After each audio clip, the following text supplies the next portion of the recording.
They treat cats so much differently in Europe, dude. It's really funny. I was just remembering this. This is like this is going to be the most stereotypical sounding story. But I asked Hillary, I'm like, so I was reflecting about how we always had cats in Italy, but they were never allowed inside and they just hung out outside. And I was remembering what they used to feed it, dude. They would feed the cats pasta. The cats would just eat. How insane is that? In Italy, the cat eating pasta, like whatever we didn't finish at dinner, we just threw it outside. The cat just fucking ate the pasta. Welcome back to Oops the Podcast. All right, lots to unpack here. I got something for you. Please.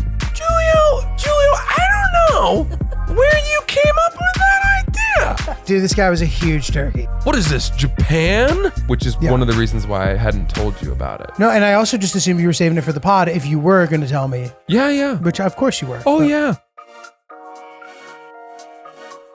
Welcome back to Oops the Podcast. I'm Francis Ellis, joined by Giulio Gallerati. Hi there, Francis. Hi, Giulio. How are you? Welcome home. Thank you, man. Good to be back. You've been far and beyond. I've been ripping it. But first, we are also joined by Ryan. Good afternoon. And Chris. Good morrow. And the squad is here. The squad is ready. The squad is here.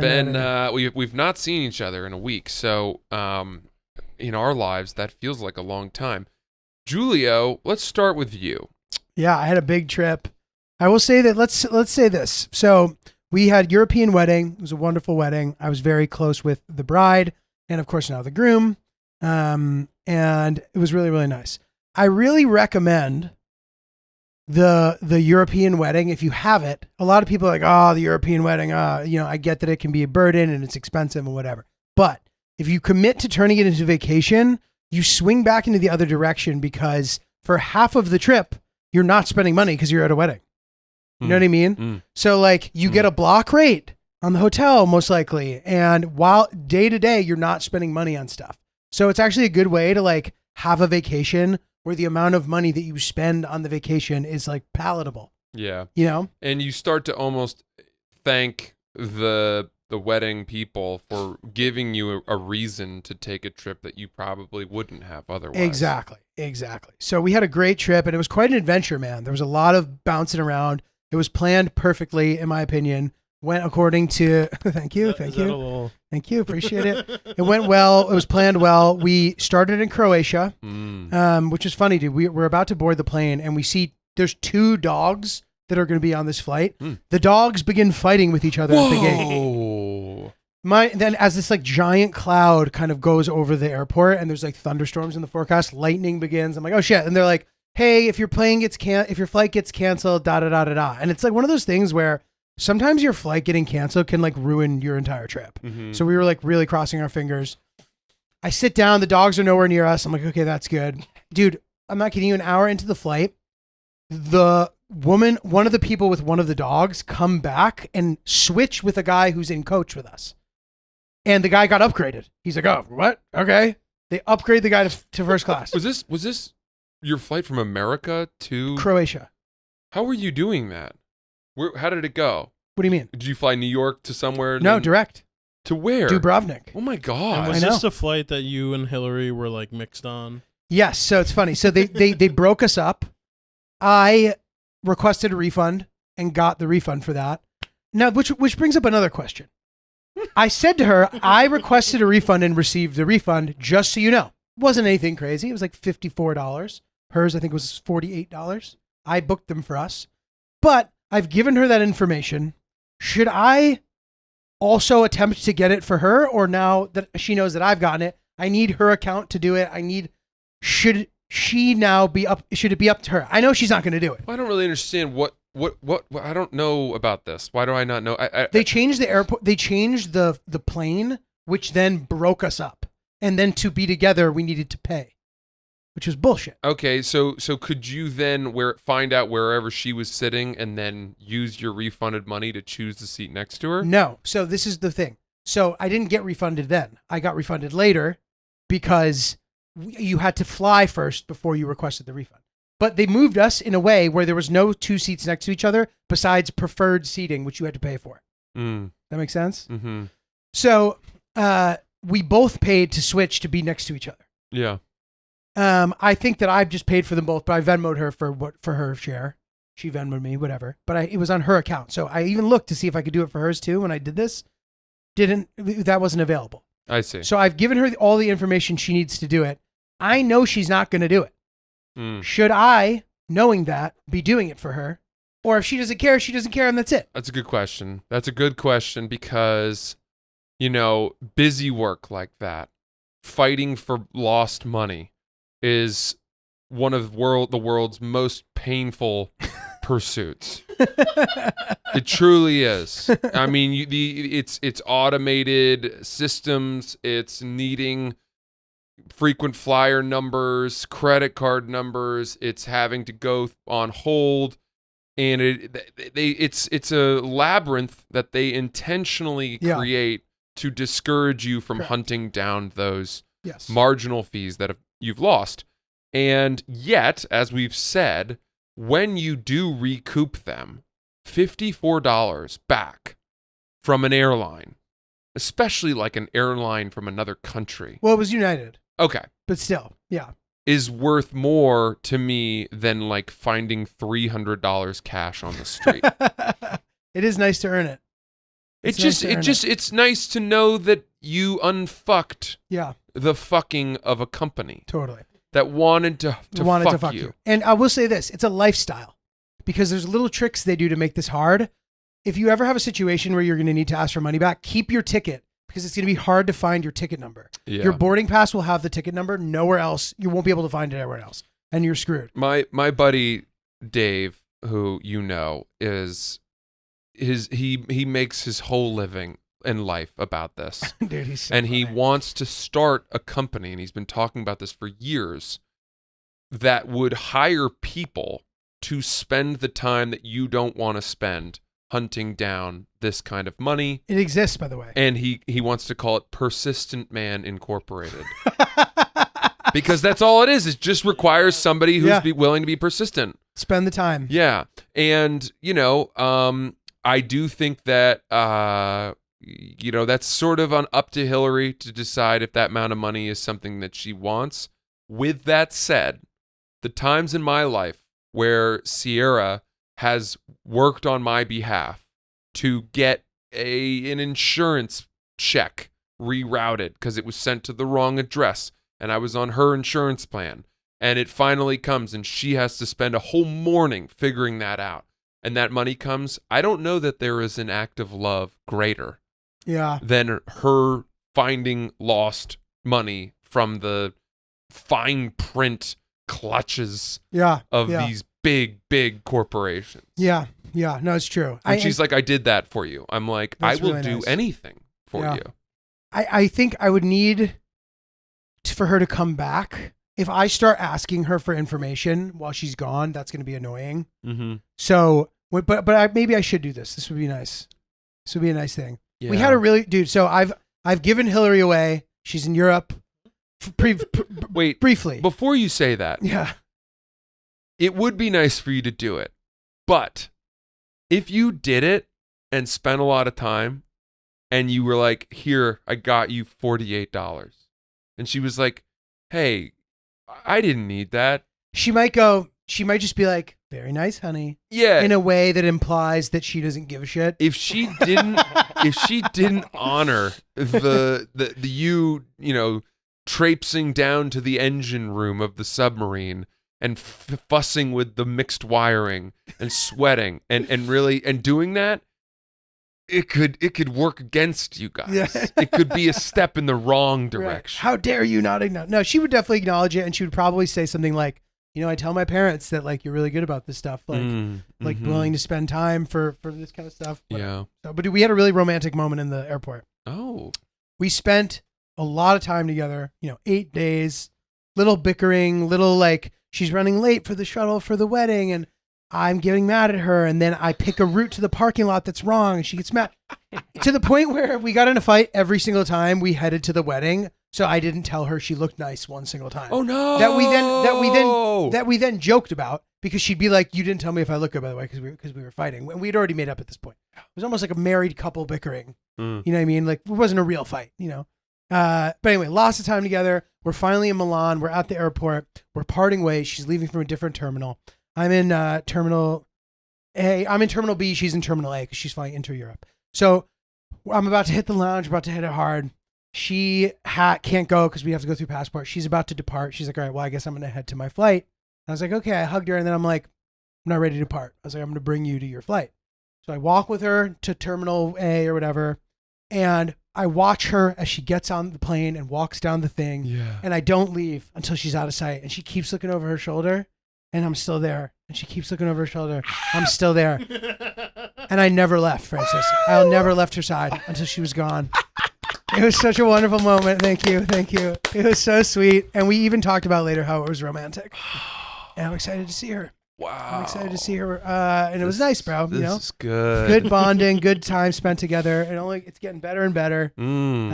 So we had such a nice time. You got to part well. That's really good. That's really nice to part well like that. It was really nice. Yeah. Wow. Really good. I should probably tie the knot on the dog story as well. Just so you guys. Okay. Yeah. So middle of the flight, guy gets upgraded. One of the women and the dogs come back. Bro, this is the biggest German Shepherd I've ever seen in my entire fucking life. And I look at Hillary and I'm like, oh, fucking, like, are you serious? Like, you know, I'm just like so annoyed. And dude, he was such a good boy. Oh, Mike, he was the best boy in the world. Wait, did he have his own seat? No, he just laid right on the ground. He didn't make a sound and he didn't That's move. a big dog to be under someone's feet. Massive, dude. And the people How is that even possible? The people he was with were huge too. It's a huge row of people. Oh my God. I can't really picture how you could fit a dog of that size. I know. In coach at your feet and in dude, United. This was a small plane for an international flight. Like it was like 2, 3, 2, like 2 on the side, 3 in the middle. For an international flight, that's like small. 232? 232.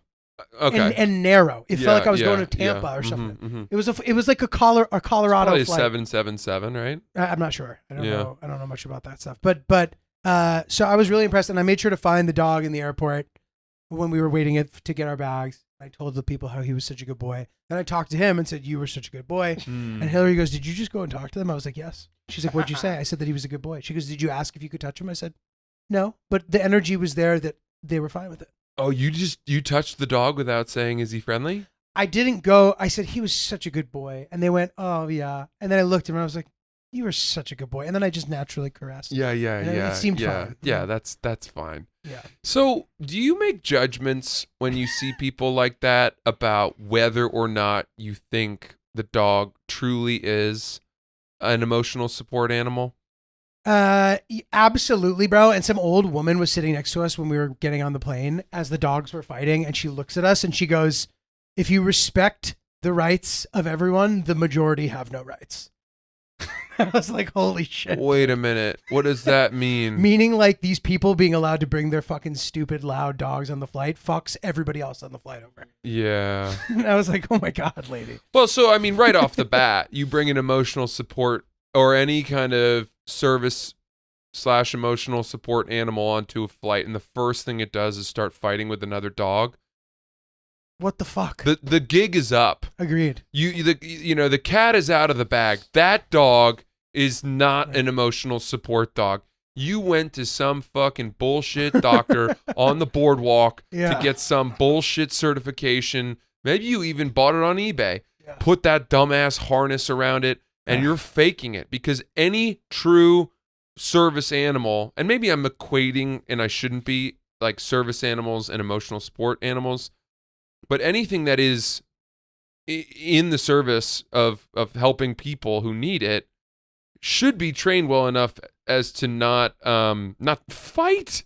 Yeah. What could be more destabilizing to an emotionally unstable person than watching this important piece of its life fucking rage and ferociously rip at the throats of another dog? I know. War is destabilizing. Very much so, dude. War is destabilizing. Put the cat back in the bag. I can't think of something other. I mean, even if the dog took a shit in the aisle, that would be to me less destabilizing if I needed the dog for emotional support than watching it fight another dog. Do you know what I mean? Dude, I'm picturing a dog taking shit in the eye and some guy being like, oh, come on. Yeah. Yeah, no, I know. You're right. Dogs fighting is absolutely insane. It's humping, it's eating food it's not supposed to do. There's a checklist of things that emotional support, at least maybe this is just my qualifications, and maybe I'm over-crediting emotional support animals, but I know for a fact that with service animals, that something they're required to do, like to know that they've graduated to the black belt of service animal and can go into proper service, is that they can ignore food that sits in front of them unless they are given permission by their owner They're well trained to eat it. And that goes for like Labradors who are known to be voraciously hungry and can't resist food. They have to be trained so well that you can put a fucking bagel on its nose and it just sits there like, huh, you want me to flip that up or you give me the look, I'll do it. And why are these dogs fighting? Like the dog, were you bringing a guard dog? Yeah. I mean, why is the dog fighting the other dog? What was the other dog that fought a German fucking shepherd? It was like it was another big fucking dog, dude. It was like a big like Australian whatever the fuck. Okay. You know those like dogs that don't have the tails? They're cute. I forget what they're called. I mean, taking on a German shepherd, that's so they're like like deep tone. Why aren't cats ever on planes? There's so much like if a random cat like came and chopped on my lap on a flight, I'd actually enjoy it. I know the answer to this. Yeah, why? Cats can stay home. Oh, true. They're like easy. Yeah, that's a good point. You can leave cats. Yeah, true. They have their bathroom. They're independent. They're indoor animals. Right. They treat cats so much differently in Europe, dude. It's really funny. I was just remembering this. This is like this is going to be the most stereotypical sounding story. But I asked Hillary, I'm like, so I was reflecting about how we always had cats in Italy, but they were never allowed inside and they just hung out outside. And I was remembering what they used to feed it, dude. They would feed the cats pasta. The cats would just eat. How insane is that? In Italy, the cat eating pasta, like whatever we didn't finish at dinner, we just threw it outside. The cat just fucking ate the pasta. But it's funny. They have a way less like, they're not as much like indoor pets, or at least in Italy, I guess. I'm not sure. Yeah. I found that kind of interesting. I get that. We used to go visit my mom's friends in Provence.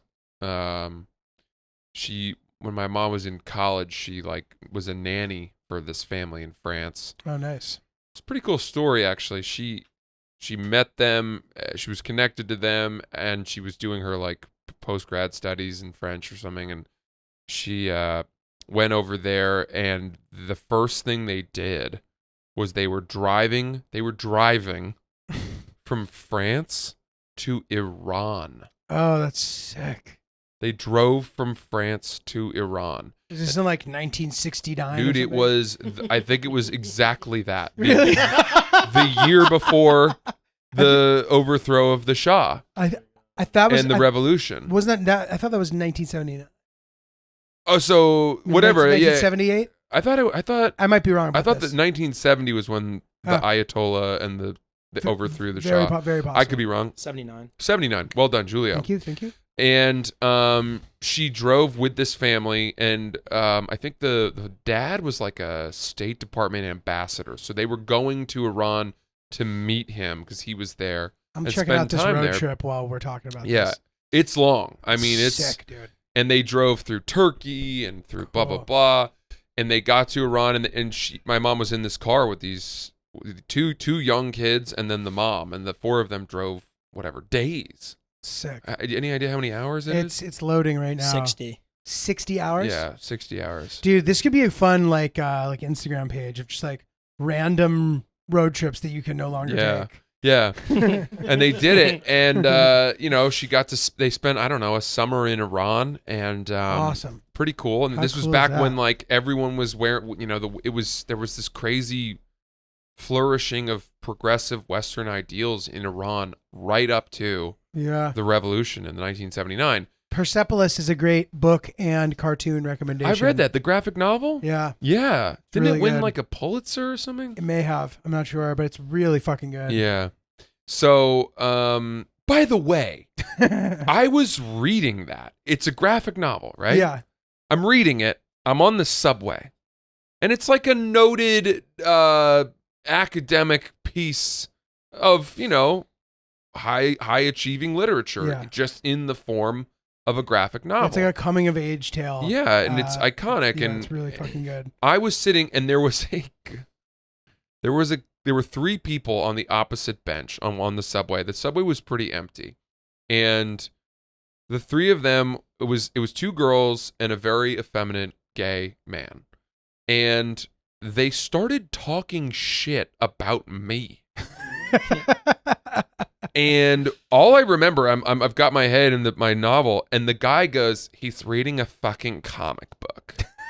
That's so annoying. I don't know why this happened. I don't remember exactly what happened, but he said that, and I almost wanted to be like, this is not a fucking comic book. Yeah. It's a graphic novel with implications for society and lessons that teach the...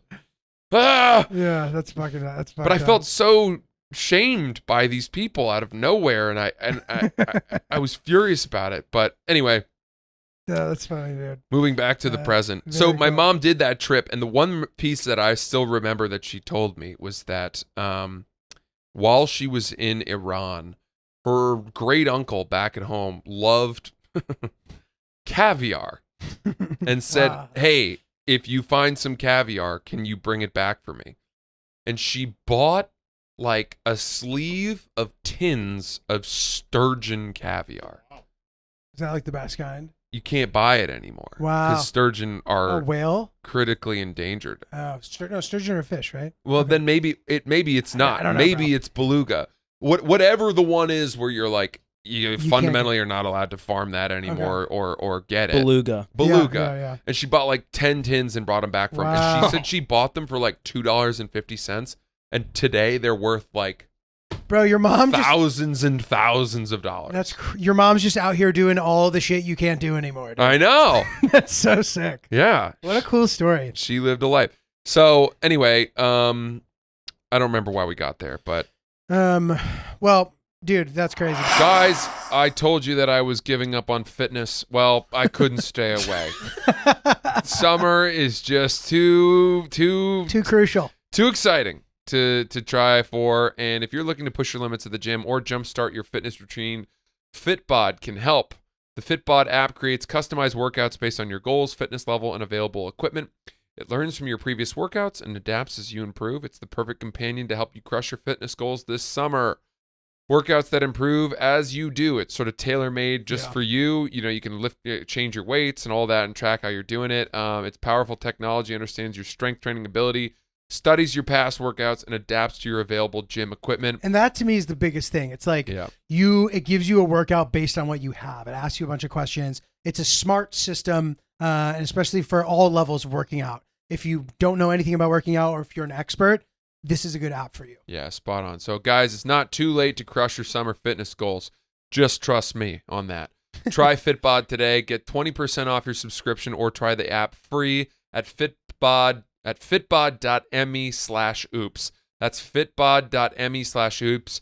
fitbod.me/oops. 20% off. But regardless, I had like a couple funny like flight changing mishaps. So we flew Air Serbia from Montenegro through Belgrade to Rome. For whatever reason on that day, Montenegro doesn't have a ton of good flight options to Italy. The airport that we flew through, there's another one also that we don't know about, but like in the capital city, the airport's really tiny. Mm-hmm. In Podgorica. Yeah. I know you've been there before. I have. So we had to fly through Serbia, bro. On our flight from Belgrade to Rome, we got downgraded, which that's never happened to me. So I didn't even notice because I've never thought to like check the boarding pass. We paid to be in first class because it was cheap. It was short flights. It was like $100. I was like, we're going to be tired. We might as well like have good seats. Mm-hmm. By the way, the seats weren't better, but still, you're in the front of the plane. You've paid. Yeah. And we just end up in 11A. I'm like, what the fuck?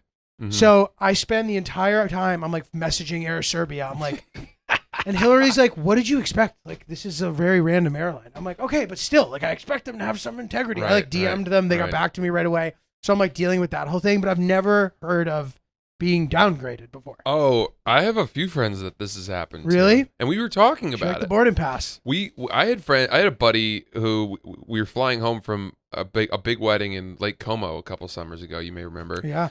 And we had all flown on, I think it was Emirates. Oh, sick. And on the flight home, we were in coach, or maybe we paid a little more for like a emergency exit row seat in coach. So we had a good seat.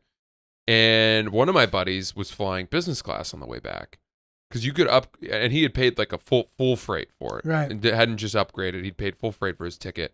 And it was like, we had been partying at this wedding for 4 days. Mm-hmm.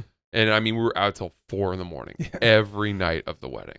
Every night of the wedding. Like the 2 nights leading up to it, the night of the wedding, the day after, we were all just in the pool crushing Aperol spritzes, fucking lighting ourselves on fire. And we had a flight that afternoon, and this guy I know, his name's Jamal he lives in D.C., was flying home on Emirates, and he had paid up for a business class seat, and he was so excited to just hit the Emirates business class, die in his plane seat for like the 9-hour flight home, and he got downgraded. What the fuck? He got downgraded to the last row of the plane. No. Did they give him a refund at least? They gave him something like flight credit, whatever. That sucks though. But he said it like broke his soul. Because he was like ready to take a Xanax and just really enjoy it, and he was really looking forward to it. As I said to someone, like, pour some out for Jamal. Flying home coach is fine.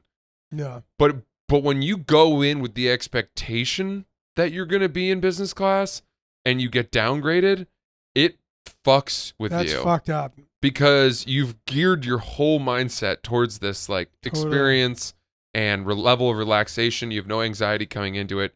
You don't care that it's a 9.5-hour flight home. And all of a sudden that happens. Like, oof, brutal. Tough. Wow, dude, it's funny. So I've taken that flight multiple times. I know which one it is. It's EK 205, 4:10 p.m. You know the flight number? From Milan. Do you really know the flight number? Oh my God. Dude, it originates in Dubai. I've taken it 3 times. I took it last summer when I came back from a wedding. I took it on the way back from Afghanistan where I famously got sick out of fuck. We'll never forget that. And then I took it yesterday. Oh, okay. Dude, that's why you know the flight That's how I know it. Yeah. That is an Airbus A380. That flight, I'm pretty sure, I was looking into this yesterday. There are thousands of people on that flight. Yeah. I think that flight seats 2,000 people or something. What? I may be wrong about that, but I was looking into it yesterday, and I think it's dude, it's a massive flight. Yeah. Waiting for the baggage claim felt like I was exiting the Taylor Swift concert. Oh my God, it is a crazy flight. Yeah. Did you say A388? Airbus A380s. Those are the biggest ones. Them. They've discontinued them. They have a different plane now that's of that same size. But those are the ones that have the suites. They're sick, dude. Those planes do have the rooms. You don't even get to see them. Yeah. When you're sitting in coach. Yeah. I executed the plan, which I think is a very good one, which is where you book the middle row because you're way more likely to be alone. Which is funny because so there was 2 women and me and an open seat. We immediately entered into this war of who was going to control the middle seat. Uh-huh. The woman's like, "Can I put my bag here?" I'm like, "Yeah, sure." She puts the bag there horizontally. Slowly she starts moving, vertically. She slowly starts moving it horizontally, taking up more and more and more and more of the area. I immediately put a pillow there in an L shape. I put my portable charger down. I'm like, "This is mine too." Uh-huh. I then put my legs on the floor. Uh-huh. And I had to like rocket the whole flight or I was going to lose that spot. Wow. But it worked out. Ground. But it worked out. Good flight back. I ripped some flights this weekend, which is good. I'm not like my piker status is slowly diminishing against U3. Running the numbers up. I mean, I'm about to have platinum on Delta. I'm an eyelash from platinum on Delta without any card spend stuff. That's crazy. Just from impressive. MQMs and MQDs. That's crazy. Yeah. That's impressive. Yeah, I need the card thing to kick in, which it will soon. But dude, overall great trip. It was an adventure, dude. Okay, we fly into Dubrovnik, rent a car. We have the car there. I leave Hill Dog for the day, one of the days, and hit this like Bosnia day trip that was super fucking fun. Well, I guess it's technically in Herzegovina or whatever. Yep. But went to Mostar, checked it out. A lot of good fun times there. Then we drove from Croatia to Montenegro. spent, a few nights there in this amazing hotel, dude. Dude, that's crazy you did that. I've done that drive too. Really? Well, I drove from Montenegro to Croatia. Oh, nice. We took taxis. Oh, shit. Yeah. And you went Dubrovnik to Montenegro? Yep. So we went to Dubrovnik from Montenegro in 3 taxis. There were like 8 or 9 of us. We told the guy, hey, we'll pay you whatever, 300 euros. And he drives us. And it was a long drive. Yeah. And we got to Dubrovnik and we're planning to take the boat from there out to Split. Oh, cool. And they told us that the boat was not running that day. Ah. So then we had to drive, not to Split, to Hvar. So then we had to drive from Dubrovnik to Hvar, which is an additional. But Hvar's an island. Excuse me. So you reverse Split in Hvar. We went Montenegro, Dubrovnik, thinking we could get boat from Dubrovnik to Hvar. No boat. We then got back in the taxis and had to go on to Split. Oh, shit. From Dubrovnik. Shit. So I think in all we were in this taxi for 9 hours. Damn, bro. 8 or 9 hours or something like that. Brutal. Yeah, the rental car, and people are intimidated by renting a car in another country. It's just truly the move. Just buy the extra insurance and you're good. Mm-hmm. We drove, and the rental process, dude, I've never experienced an easier rental drop-off in my entire life. The rental place was closed when we got to the airport. And we asked one of the other guys, they're like, yeah, just leave the key and the thing there and leave it in the parking lot and you're good. Nice. And I was like, oh, it's like leaving it in the parking lot right in front of the airport. It was sick. Nice. But yeah, that is a significant drive. We did it, whatever. We stayed in this amazing hotel in Montenegro. As you know, Montenegro is a very underrated destination. Yeah. Beautiful. It's cheap. Cheap. People are really nice. Mm-hmm. And I think that, the Slavic countries have a little bit of a stigma for international travelers. If you can get over that, you can really benefit from it. I have a little bit of a bad taste about Montenegro because I got very sick there. Really? I got really, really sick. From food poisoning?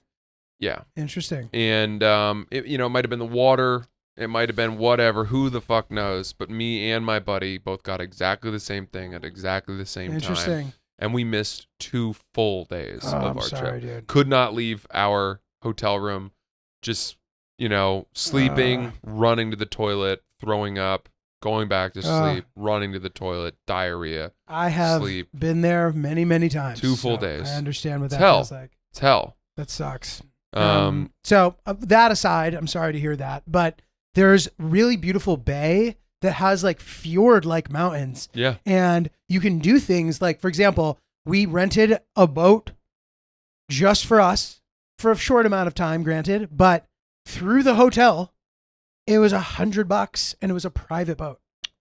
There you go. In Greece, that's $400 a person and you're with 15 other people. Yeah, right. We literally arrived to our boat in Greece and saw 15 other people and we're like, we're not going on the boat. And they're like, no, come. And we're like, no, I was like, oh, we're scared of COVID. Because I didn't want to have to deal with why they wouldn't understand why we would want to do it. But anyway, so really, really fun. And then from there, we had a 4:45 a.m. departure to drive to the Podgorica airport to get the only flight that was going to Italy that we would make it in time for the rehearsal dinner. Wow. Fly from there to Belgrade, have a nice time there for a couple hours, then fly from Belgrade to Rome, rent another car, and drive 3 hours to the hotel. Whoa, Yeah. that's a tough day of travel there. And but thank God all went smoothly. And Rome, Italy, dude, the rental car situation at the airports is awesome. They have Hertz Gold situation where you don't have to talk to anyone. Bro, we saw people waiting in line. I was telling Ryan and Chris before. You have to take a ticket like you're waiting for the deli counter. Yeah. And it takes forever unless you have the thing, which our credit cards give us, automatic gold status. Go right to the parking lot, boom, in the car. Made it in perfect time. Sweet. And had a wonderful time at the wedding. So it was a great trip. Yeah, wedding man. looked pretty sick. Wedding was really sick. It was a really nice hotel in Tuscany. Very, very beautiful. And it was great, man. So yeah. Wow. Yeah. So now Hill Dog is on to more adventure or work? So Hill Dog has a work thing in Cannes at the end of the month. And she had a 5 or 6 day thing in between. So I think her mother has met her in Paris and they're going to spend a lovely week together. She's going to work remotely and then on to her work event So it sounds like a nice little thing. And you texted me last night and you said, I'm home now for a week without Hill Dog. And what did you say? I said this could get real dark It's real about fast. to get real dark real fast. I never related to something more in my life. I'm just talking to the plant boy. I'm like, you know what, dude? It's just me and you. We don't know when it'll be safe to go outside again. Yeah, man. I know what that. I think one way to really prevent yourself from sort of devolving into madness when your significant other and co-inhabitant of your apartment is gone for a while, you just have to tell yourself, fundamentally, I need to not turn this place into a mess. Yeah. I need to not turn this place into a shithole so that it gets worse and worse and I'm just living in hell. And then I have to make a massive effort to turn it around right before she gets back. Totally. Because you can order shit food, you can kind of stay up late, you can drink, you can do all that and still be okay. But if you start really leaving trash around and clothes and not making the bed and all that, yeah. I'm not going to do that. that gets dark. That's dark. That gets dark. Yeah. Just keep it tidy and you'll be fine. Yeah. You know, the walls will not start to close in. Yeah, I'm hopeful that it's going to be okay without her. We definitely had some separation anxiety. But hopefully she'll have a nice trip. And yeah, dude, I feel hopefully it'll be a good couple weeks. We'll see. We'll see for sure, bro. Boy, oh boy, there's something romantic about coffee. Ain't that the truth? When your lady brings you a cup in the morning, you say, boy, I married a gal. She's the love of my life. I love this coffee from my gal. Is there anything better than that first sip of coffee in the morning? It's like getting your first kiss every single day. It's euphoric. Stella Blue Coffee. That's our brand. That's our Delicious. jam. They can't do it. Nobody can. Shout out to Big Cat. They support pets, unlike Big Coffee. For every purchase, a portion of the proceeds goes directly towards helping Paws Animal Shelter. We all love dogs on this show. Helping dogs find homes. Help them. You can get yours tomorrow. Available at StellaBlueCoffee.com and next day shipping on Amazon Prime. Get your coffee now before they sell out. Stop waiting in line at Starbucks, ordering on confusing apps, using all those plastic cups that go straight to landfill. Get the hell out of there. Having your name spelled wrong on the cup, none of that's good. Coffee should be about you. Stop wasting it at Starbucks. Go to StellaBlue.com, StellaBlueCoffee.com. Use promo code OOPS for 10% off your order. And do us a favor, please enjoy your coffee. Don't waste that beautiful moment. Well, I had an interesting weekend up in Pittsburgh. Have you ever been there? I've been like in the metropolitan region, but I've never actually been into Pittsburgh. It's a really beautiful city. Yeah. And I don't know why people don't talk about it more. In terms of, I didn't even get the sense that Pittsburghers, Yinzers, I didn't even get the sense that because I kept saying that to them. I was like, I can't believe how green it is here. You guys have rolling hills and mountains all over the place. And they kind of brushed it off as though either they didn't know, they didn't care, or that it's not what I thought it was. But I was blown away flying in. I felt like I was flying into fucking Maine, dude. Cool. It was truly stunning. They've got they're at the confluence of those three rivers. Mm-hmm. Which rivers are those? The Allegheny, forgive me for butchering that. What else we got there, Ryan? Yeah, I'd like to know. Is it the Ohio? It's probably the Ohio River. Okay. And then one more. Is it Allegheny? I've never known the pronunciation. Allegheny, the Monongahela. Sure. And then the Ohio. And they said that unfortunately none of them are swimmable, which what a tragedy when you learn that. See that. But very few seem to be. And also I learned that the city where I thought I would be greeted by hordes of steel workers and furnace charred men of labor and Men emerging from the earth. with sparks being brushed off their shoulders and molten ore,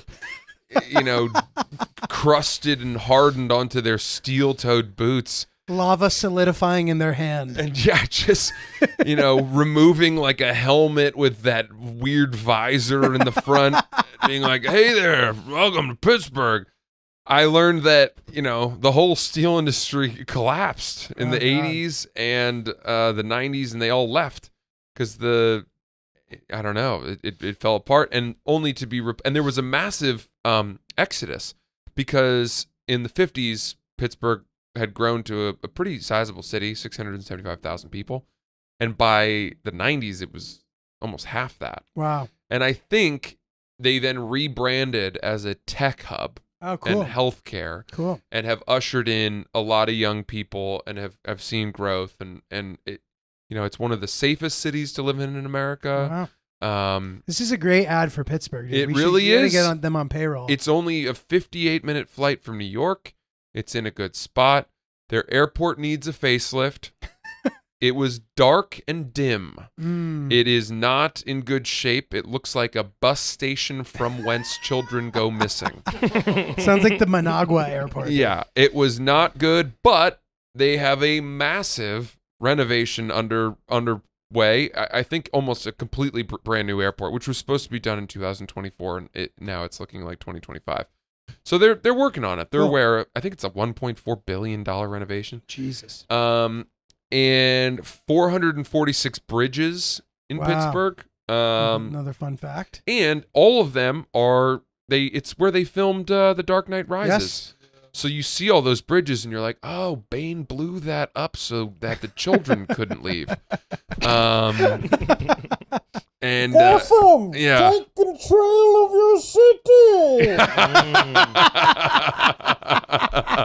Did not know Chris had that one. That's pretty good there, Chris. Chris. Very good, Chris. And Robin tells the kids to get back on the bus. Yeah. And the guy's like, what's that going to do? And he's like, you got to give them hope.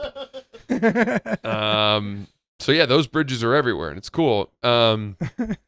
And yeah, really lovely city, lovely people. They're really putting a lot of money into it. Things are new.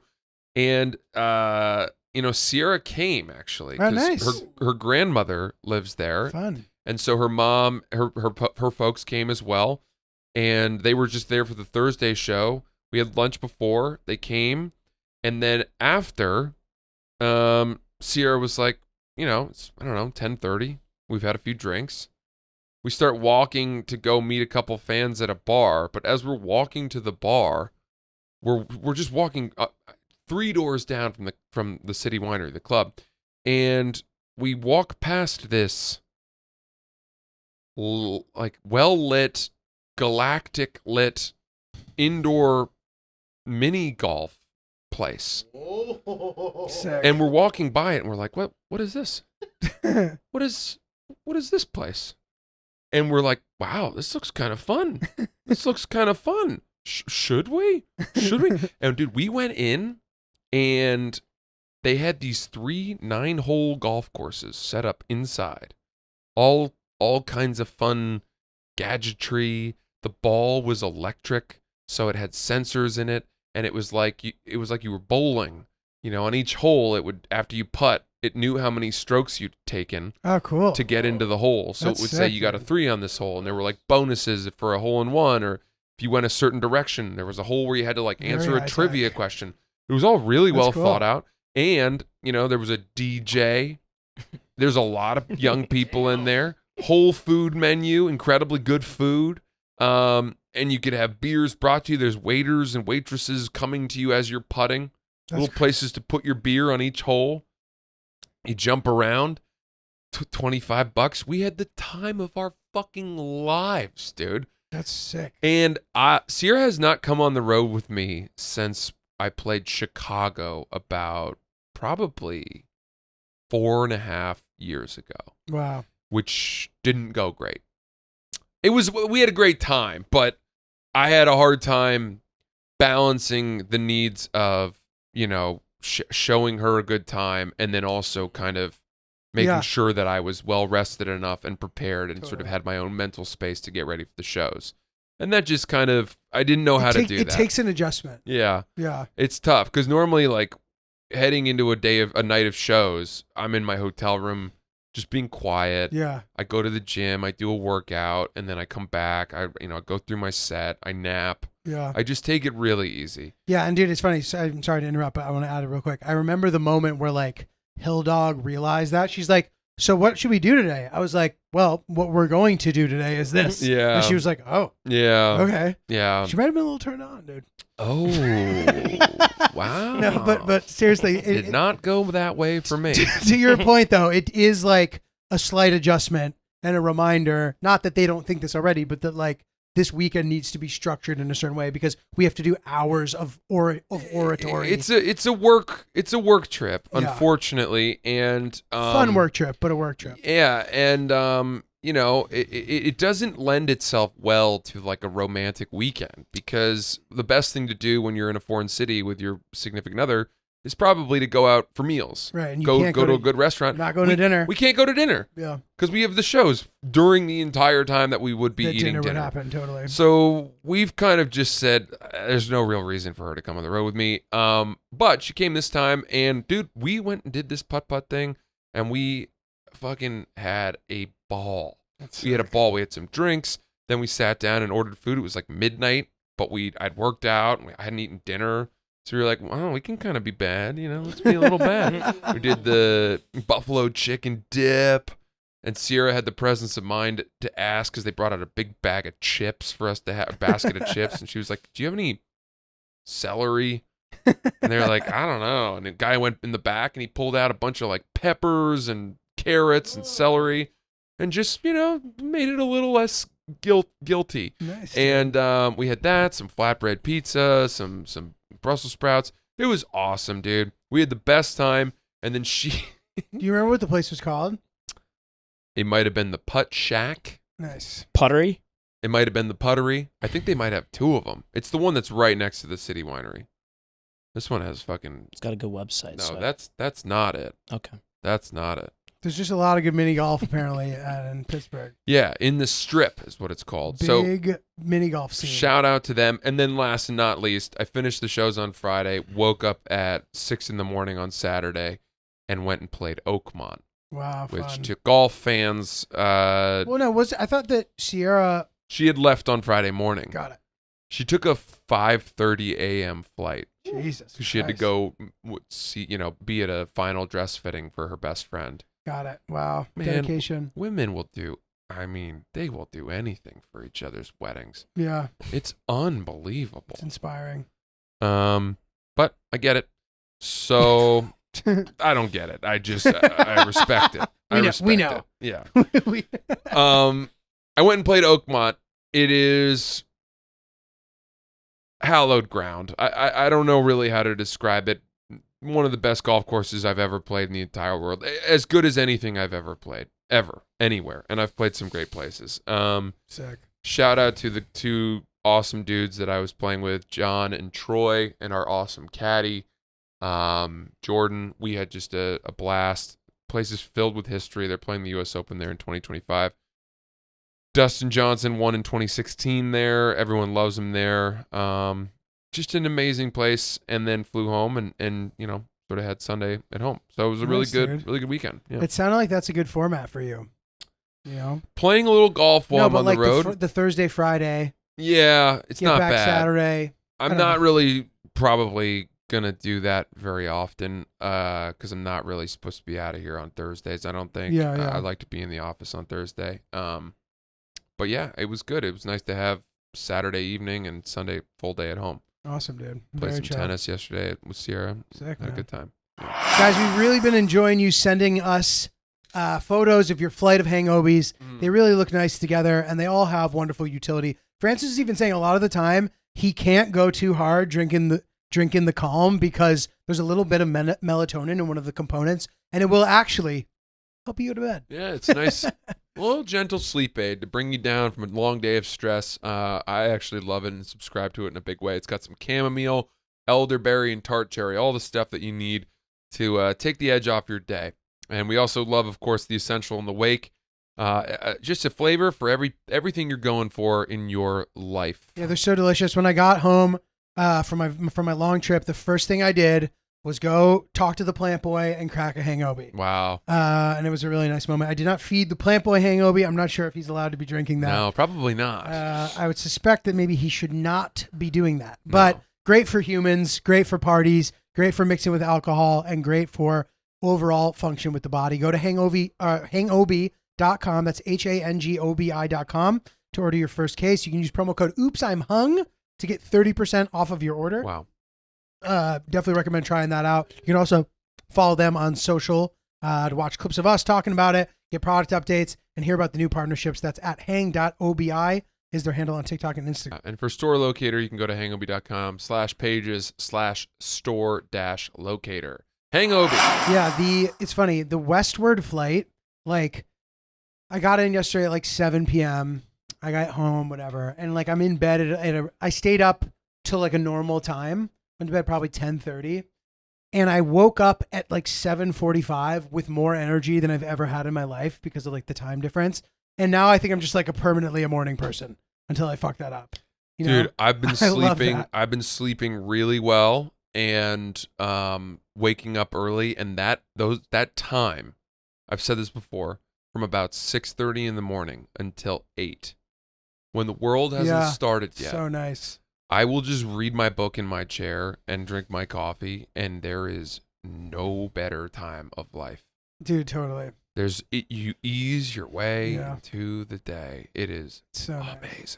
So, dude, this is funny. Speaking of that, we stayed in this town called Perast, which is close to Kotor, which I know you've been to, in Montenegro. There's no cars allowed in the town.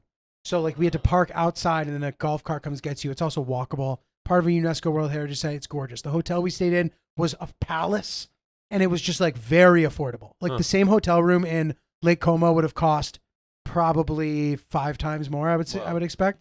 So anyway, it's really quiet. They were telling us how quiet it is. The night before, we have to wake up at 4:15 to get to our flight on time. So we go to bed early. There's a fucking Russian wedding happening at the hotel. Oh boy! And they are up the entire night. And also playing like randomly, you just hear, all you really need is a little bit. Not a lot, baby girl, just a little the bit. The whisper song. Yeah, and you can find me in the club. Like you're hearing like, these random like, so we're just kind of like, God damn it. But it's these people's wedding. We're not going to complain, right? So in the morning we get there and I would have complained. The guy's like, how was your stay? Anything that we need improving, please let us know. And I'm like, well, this isn't your fault, but worth commenting on. That wedding was so loud, but it's a wedding, like whatever. And the guy goes, I don't know why they were playing 50 cents, but besides, I was like, that's pretty funny. Yeah. But it was still, even though we didn't sleep well, it was nice to be awake that early, see the sun rise. Like, I get why like old people do that, and it's probably just some natural thing to do. They get tired early or whatever. But like, that's like a classic example of like old people doing something well. Mm-hmm. They probably are like, you'll see how much you're gonna like the morning one day, pal.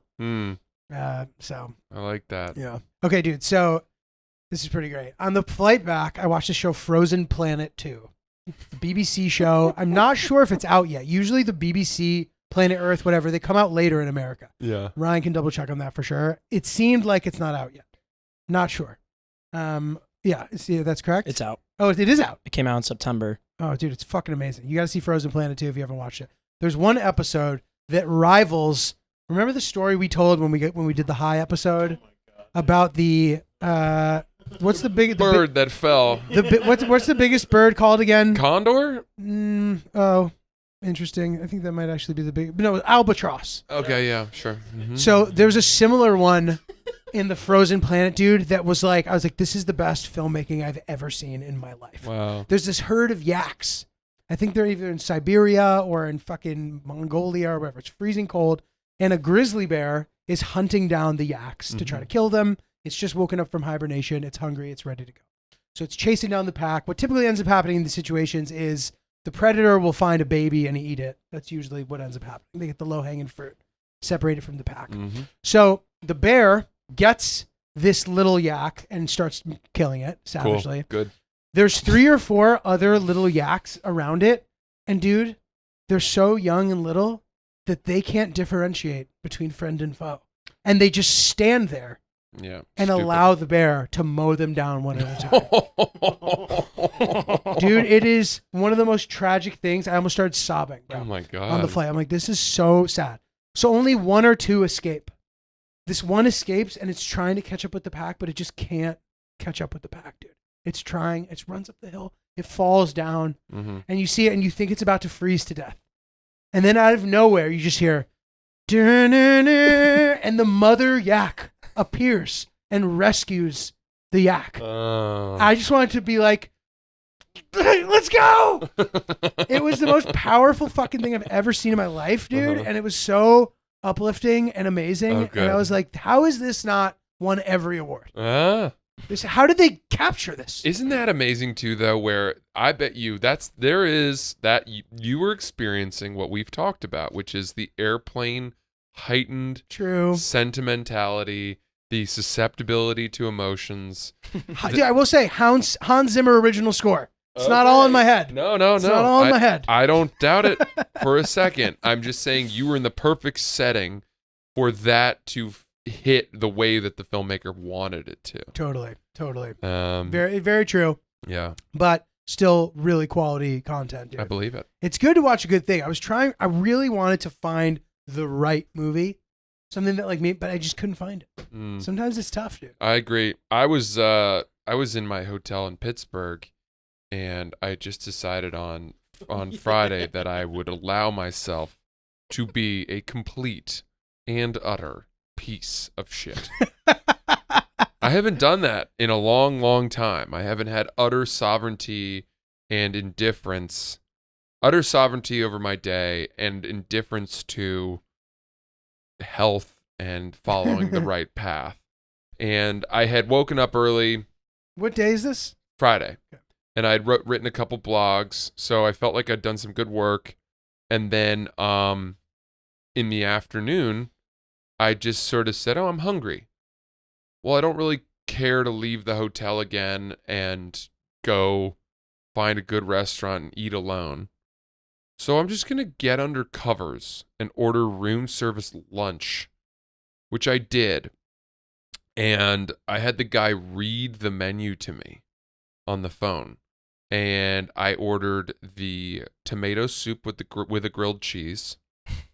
Yum. I ordered a ahi tuna tostada. I ordered some with French fries, I guess. And then I had a salad. Are you sure? Yeah. Well, because I changed my order a bunch of times. I was thinking what are these? I was thinking I was going to get the Wagyu double stack burger. Nice. And when I went with the ahi tuna tostada instead, that opened me up to have fries because I had substituted for a healthier thing, and I had said I couldn't get fries if I was doing the burger. But once I got the tostada, I had it. And then I also had I ordered the asparagus salad. And dude, these things, each one of these portions was fucking gigantic.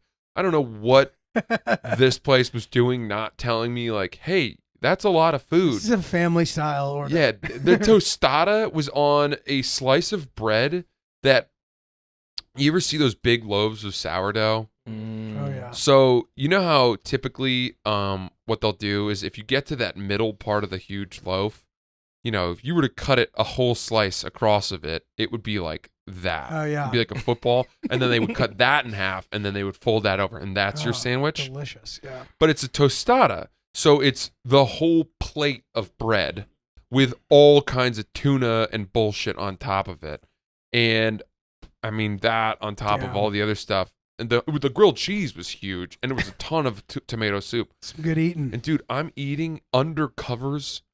I rented John Wick 4. How was it? $25. Oh my God, was it good? Yeah. I don't know. It was fine. Do you like John Wick 1? I loved the first 3, but yeah. maybe I'm just too old now to be able to have my attention held by something that is that.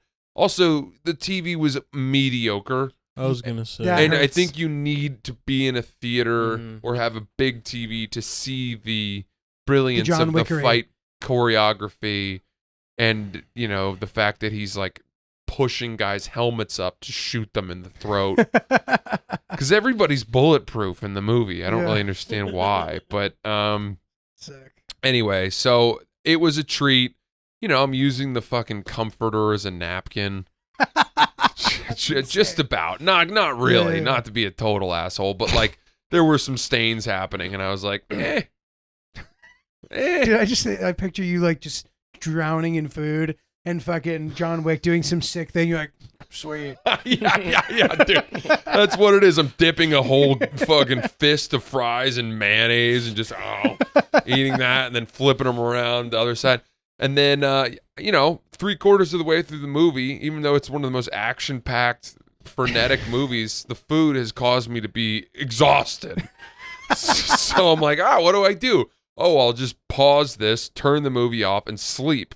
And dude, I slept from like 4:30 till 6 p.m. Nice. And I woke up and I'm like, what planet am I on? Oh my God. There's fucking French fries and crumbs in Did you like feel? Did you wish you hadn't done it from an energy perspective for the show? No, Or it didn't affect. No, it's fine. That would have fucked. That would have fucked me up. I for knew the show. I'd get it together. Yeah. But I had also napped on Thursday afternoon because I woke up for an early flight. And I'll tell you, man, I napped when I got home from the flight on Saturday in home. And on Sunday, by about 4 o'clock, my body said, aren't we napping? Oh, nice. My body had New routine. adjusted to me taking an afternoon nap. New routine. And I was it like, is. hey, hold on, pal. No. No. We're not an infant. We don't get to nap We don't at have nap 4 time. p.m. That's funny. So it's taking it very quickly had adjusted to assuming there would be an afternoon nap. Dude, amazing. Napping, man. Napping is nice. Yeah, it What really a treat is. that is. Should we wrap it up? What do you think? Let's wrap it. Wrap it up. Who's podcast? We love you guys. We maybe have some facts with Ryan. Got a couple. Got a couple. So you can buy beluga caviar on a certain website for as little as $830 per 8 grams. Jesus. 1 kilogram is worth $24,000 on their website. Wow. And if you can't visualize it, it's about the size of a pineapple. Are you not saying the website because it's like illegal? No, it's legal. It's called Marty's.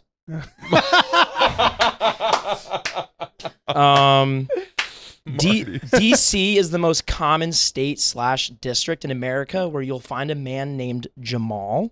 What? It's 34.27 in every 100,000 Washingtonians Oh, have that name. wow. Your friend Jamal's from DC. Yeah. Or was. Yeah. That's a very And- good fact with Ryan. That's a good fact, Ryan. Yeah. And Frederick Jones invented the ticket dispensing machine on June 27th, 1939. Wow. Old Freddie Jones. Good old Freddie Jones. Freddie. What do you got coming up on the road, Francis? Let's see. Nothing for a while. Things are pretty chill until the fall, at which point I will kick back off again. Second leg of the Hero We Need tour will be in Phoenix, Arizona, September 20th weekend. Then on from there to Boston and Providence and Toronto, and probably going to do a big New York show as well. So guys, keep an eye out for that hitting the home front. All the big stops in the fall. Tickets will be available at francisellis.com.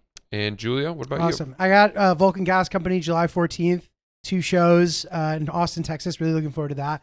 I'm going to add a New York City show in August. It's probably going to be at the Stand. That will be like a proper like headliner set still, so it'll be like a long show worth coming to. I'm going to announce more about that soon. I'm hoping to get Toronto in the books very soon. And then this fall, right now I have Detroit, Seattle, St. Pete, Florida, and a couple other things that are going to get added on as well. So look forward to seeing you guys at those. We'll be adding more dates to the website. Oops Podcast, we love you. Talk to you soon.